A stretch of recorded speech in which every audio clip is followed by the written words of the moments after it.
Every weekend, the DeGrazia Winery in Brookfield, Connecticut is open for tasting and tours. Hundreds of people visit the small family-run business each day. In late September of 1988, the DeGrazia family found out that not all their visitors were as friendly or as innocent as they seemed.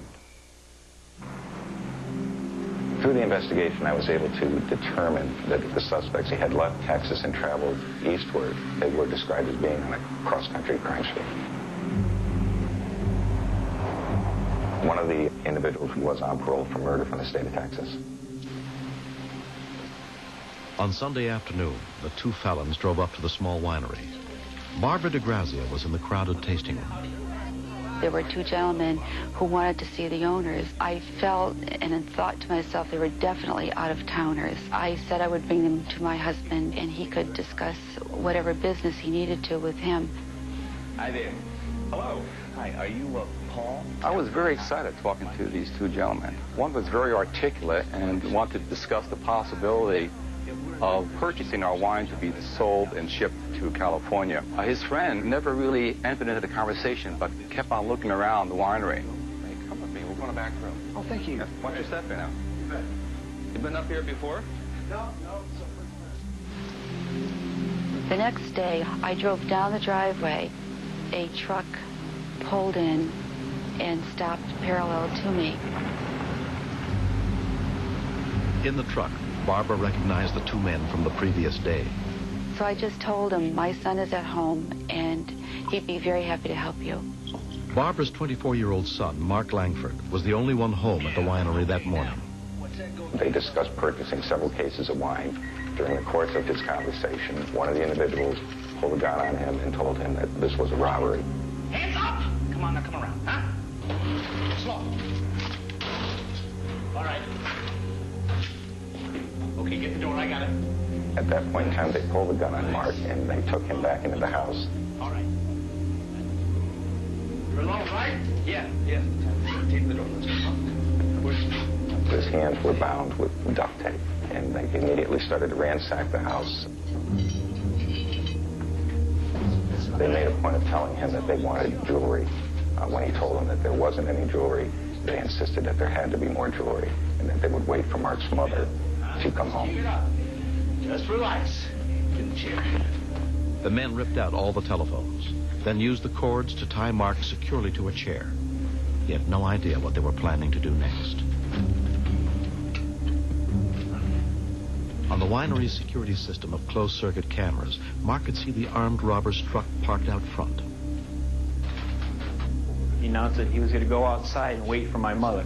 He said, don't move, don't do anything stupid, and you won't get hurt. I thought about my mother getting kidnapped or worse, or what they would do to her once they got back. And I knew she would be back any minute.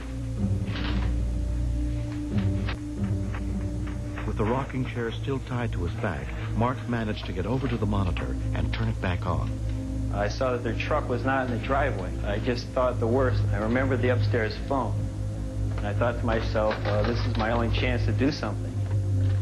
He made his way upstairs and dialed 911. Dispatcher Mike Baldasti took the call. It was about 12:15. Got a call on 911. Person screaming into the phone, "I've just been robbed. I've just been robbed." He went on to state there were two white males, and they drove away in a red pickup truck. Told him, hold on.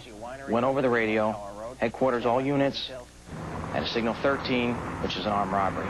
Two suspects heading towards Route 133 in a red pickup truck, possible Texas plates. Brookfield police officer Bruce Scott was the first to respond. On my way to the scene, I noticed that vehicle description with the same two occupants headed past me. I turned the vehicle around, proceeded after them, and they started to speed up. I put the overhead lights on, the siren, and they just paid no attention to it. They kept going.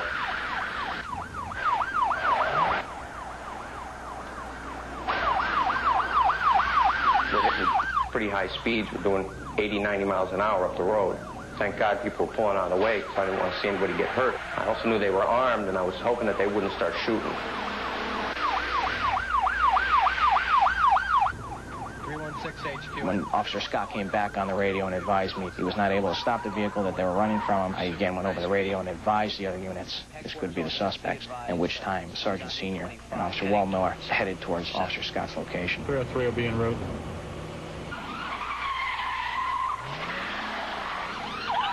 All right, Mark, we still have the vehicle on site. We're attempting to stop the vehicle. Mark was on the line with me, and when I advised him that we had the vehicle on site and we were pursuing it, he seemed pretty happy. He was kind of rooting for us. To the winery at this time.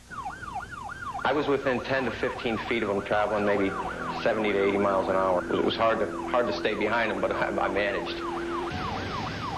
This went on for quite a while until we came to a construction site.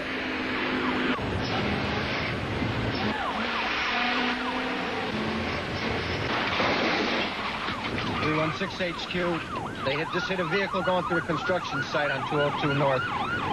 Okay, Bruce, I'll be catching up to you in a couple of minutes. I came in right behind Officer Scott, traveling at 70 miles an hour. When you're driving at a high rate of speed, you do get a little bit of a tunnel vision. You're not too aware of the things happening off the roadway. HQ at Roger 316. I notified New Milford Police Department just north of us and that we were in pursuit of this vehicle, this red pickup.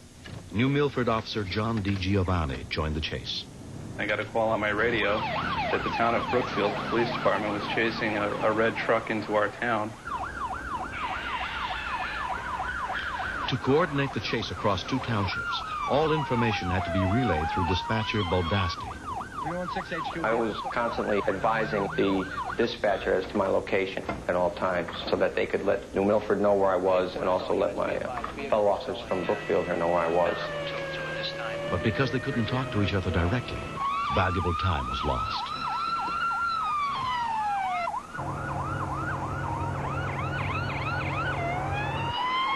They were just non-stop all the way up the road. They almost run a New Milford detective over who was trying to block the road off. He had to get out of the way because he realized they weren't going to stop.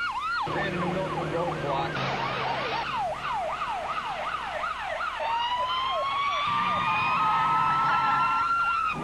The chase became extremely dangerous to anybody in the area as well as the officers and the occupants of the truck.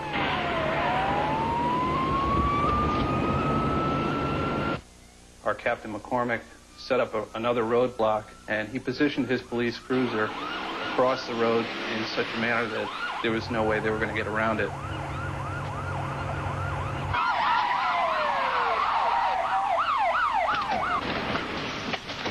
Put your hand out the window! Put your hand out the window! First thing in my mind when they stopped the vehicle was to make sure that they were surrendering and weren't going to start anything else at this point. We didn't want the situation to escalate. Where's the gun? No gun! Where's the gun?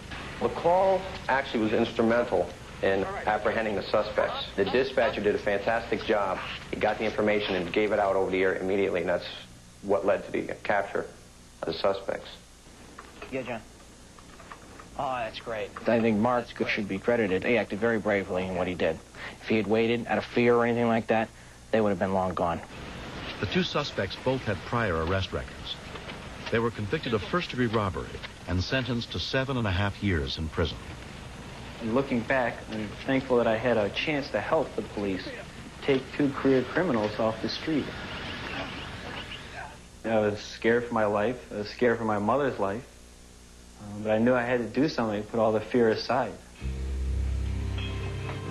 How you guys doing up there, huh? A year has passed. The DeGrazia family has gone on with their lives and running the family winery. But Barbara DeGrazia can't forget what her son Mark did for her. Mark worked very, very frantically to call 911. And I know in my heart he didn't want his mother to be hurt.